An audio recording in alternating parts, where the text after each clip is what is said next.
ಇನ್ನು ಮುಂದೆ ನಿಮ್ಮ ನೆಚ್ಚಿನ ಧಾರಾವಾಹಿಗಳ ಫುಲ್ ಎಪಿಸೋಡ್ಗಳು ಸನ್ ನೆಕ್ಸ್ಟ್ ಆಪ್ನಲ್ಲಿ ಮಾತ್ರ. ಹಾಯ್ ಭೂಮಿ, ಏನು ತುಂಬಾ ಡಲ್ ಆಗಿ ಕೂತಿದ್ಯಾ? ಅದು ನಂಗೆ ತುಂಬಾ ಬೇಜಾರಾಗ್ತಾ ಇದೆ. ನಾನು ಸಂಪೂರ್ಣವಾಗಿ ಗುಣ ಆಗಿದ್ದೀನಲ್ವಾ? ಹೌದು, ಈಗ ನೀನು ಮೊದ್ಲಿನ ತರನೇ ಫಿಟ್ ಅಂಡ್ ಫೈನ್ ಆಗಿದ್ಯಾ.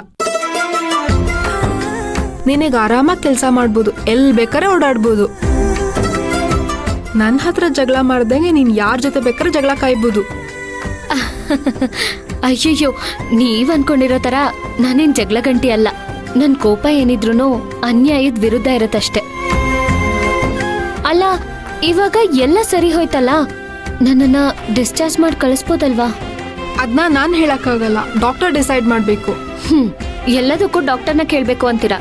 ಇನ್ ಡಾಕ್ಟರ್ನ ಕೇಳಿದ್ರೆ ಅವ್ರಂತೂ ಸರಿಯಾಗಿ ಏನಕ್ಕೂ ಉತ್ತರನೇ ಕೊಡಲ್ಲ. ಆದ್ರೂ ನಿಮ್ ಡಾಕ್ಟರ್ಗೆ ಎಷ್ಟು ಥ್ಯಾಂಕ್ಸ್ ಹೇಳಿದ್ರು ಸಾಲದು. ನನ್ನನ್ನ ಎಷ್ಟು ಬೇಗ ಹುಷಾರ್ ಮಾಡ್ಬಿಟ್ರಿ ಅಲ್ಲ.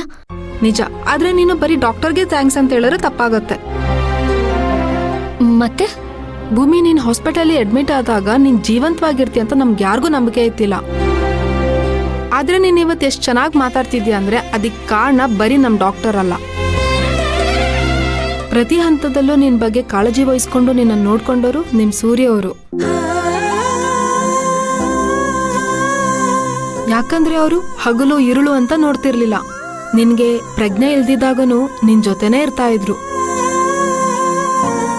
ನಿನಗೇನೇನ್ ಬೇಕು ಅದನ್ನೆಲ್ಲ ತಂದ್ಕೊಟ್ಟವ್ರು ಸೂರ್ಯ ಅವರೇ. ದುಡ್ಡಿನ ಮುಖ ನೋಡ್ದೆ ಟ್ರೀಟ್ಮೆಂಟ್ಗೆ ಏನೇನ್ ಬೇಕು ಪ್ರತಿಯೊಂದನ್ನು ತಂದ್ಕೊಟ್ಟವ್ರು ಸೂರ್ಯ ಅವರೇ.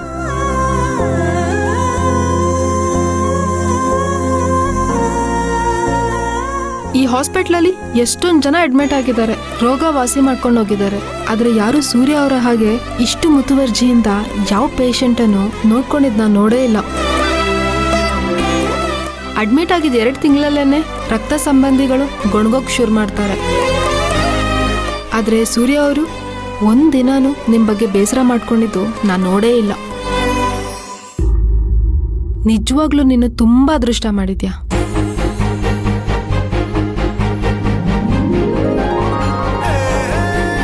ಹೌದು, ಇಷ್ಟಕ್ಕೂ ನಿನ್ಗೆ ಸೂರ್ಯ ಅವರು ಏನಾಗ್ಬೇಕು?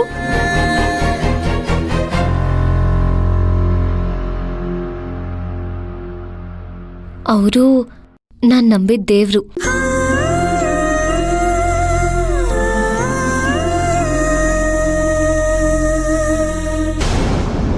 ಲಲಿತಾ,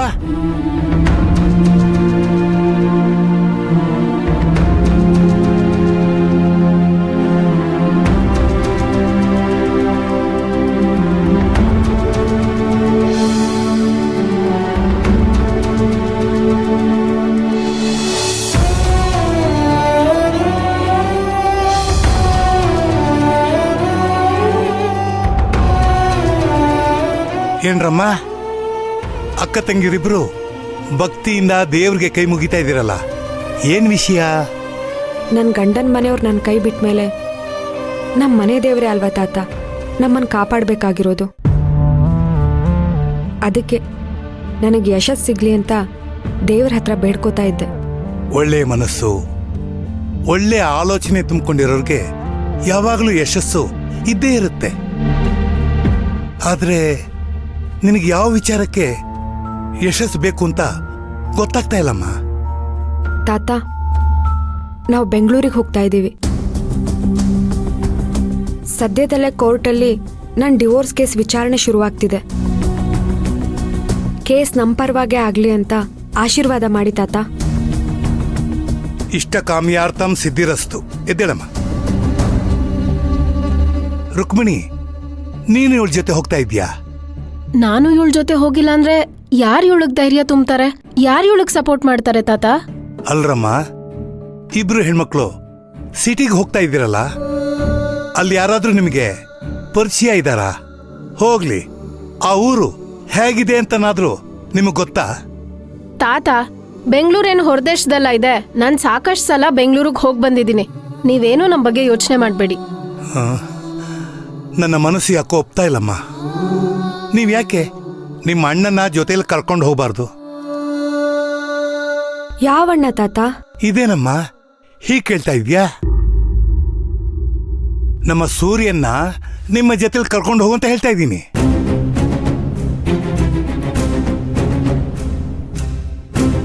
ಹೊಸ ಸೂರ್ಯನ ಅಥವಾ ಹಳೆ ಸೂರ್ಯನ ತಾತ?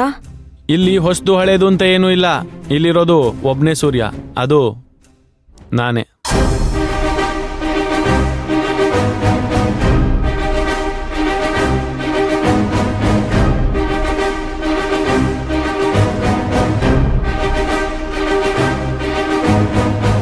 ಬಾರಪ್ಪ, ಸರಿಯಾದ ಸಮಯಕ್ಕೆ ಬಂದೆ.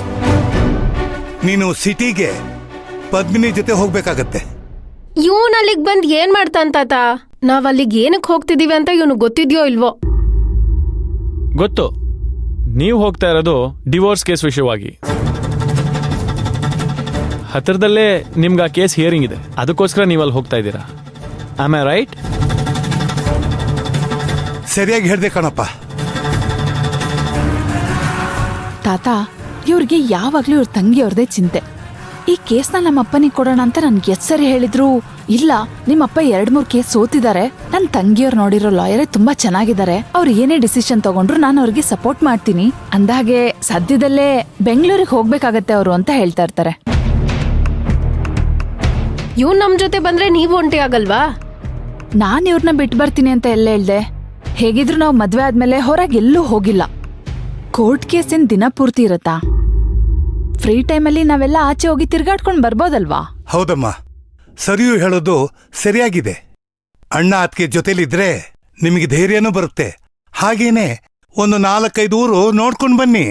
ಅಯ್ಯೋ ಬೇಡ ತಾತ, ಹೇಳಿ ಕೇಳಿ ನಾವು ಹೋಗ್ತಾ ಇರೋದು ಡಿವೋರ್ಸ್ ಕೇಸ್ಗೆ. ಮದ್ವೆ ಆದ ಹೊಸ್ತ್ರಲ್ಲಿ ಇವರು ಅಂಥ ಜಾಗಕ್ಕೆಲ್ಲ ಬರೋದು ನನ್ಗೆ ಯಾಕೋ ಸರಿ ಕಾಣಿಸ್ತಿಲ್ಲ. ಪರವಾಗಿಲ್ಲಮ್ಮ, ನನಗೆ ನನ್ನ ಸುಖ ಸಂತೋಷದ್ಕಿಂತ ನಿಮ್ ಪ್ರಾಬ್ಲಮ್ ಬೇಗ ಸಾಲ್ವ್ ಆಗ್ಬೇಕು. ಅದು ಅಲ್ಲದೆ ನಿಮಗೆ ಗೊತ್ತಿಲ್ದಿರೋ ಜಾಗ, ಗೊತ್ತಿಲ್ದಿರೋ ಜನ, ತುಂಬಾ ಪ್ರಾಬ್ಲಮ್ ಆಗತ್ತೆ. ನಾವ್ ಬೆಂಗಳೂರಿಗೆ ತುಂಬಾ ಸರಿ ಹೋಗ್ ಬಂದಿದೀವಿ. ಅದು ಅಲ್ದೆ ಅಲ್ಲಿ ನಮಗ್ ಪರಿಚಯದವರು ತುಂಬಾ ಜನ ಇದ್ದಾರೆ. ನೀವ್ ಯಾರು ಏನೂ ತೊಂದ್ರೆ ತಗೊಳ್ಳೋದ್ ಬೇಡ. ಅಲ್ಲ ತಾತ, ಭಾಷೆ ಗೊತ್ತಿಲ್ದೇ ಇರೋರೆ ಬೆಂಗಳೂರಲ್ಲಿ ಧೈರ್ಯವಾಗಿ ಜೀವನ ನಡೆಸ್ತಾ ಇದ್ದಾರೆ. ಇನ್ನು ನಾವು ಕನ್ನಡದವರಾಗಿ ನಮ್ ನೆಲದಲ್ಲಿ ನಮಗ್ ತೊಂದ್ರೆ ಆಗತ್ತೆ ಅಂತ ಹೆದರ್ಕೊಂಡು ಕೂತ್ಕೊಳಕ್ಕಾಗತ್ತಾ? ನಿಮ್ಮಿಬ್ರು ಕಾಳಜಿಗೂ ಕೋಟಿ ಥ್ಯಾಂಕ್ಸ್. ನಮ್ಗೇನಾದ್ರೂ ಹೆಲ್ಪ್ ಬೇಕಿದ್ರೆ ಖಂಡಿತ ನಾವು ನಿಮಗೆ ಫೋನ್ ಮಾಡ್ತೀವಿ. ನಾವ್ ಎಲ್ರೂ ಅಲ್ಲಿಗೆ ಹೋದ್ರೆ ಇಲ್ಲಿ ಮನೆ ನೋಡ್ಕೊಳ್ಳೋರು ಯಾರು? ಅಜ್ಜಿ ತಾತನ ನೋಡ್ಕೊಳ್ಳೋರು ಯಾರು? ಸೊ ನೀವು ನಿಮ್ಮ ಕೆಲಸ ನೋಡ್ಕೊಳ್ಳಿ, ನಾವು ನಮ್ಮ ಕೆಲಸ ನೋಡ್ಕೋತೀವಿ. Good, very good.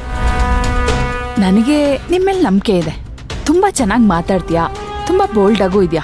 ನೀನ್ ಈ ಪ್ರಾಬ್ಲಮ್ನ ಸಾಲ್ವ್ ಮಾಡ್ತೀಯ ಅನ್ನೋ ನಂಬಿಕೆ ನನಗಿದೆ. ಸರಿ, ನೀವು ಆರಾಮಾಗಿ ಹೋಗಿ ಬನ್ನಿ. All the best.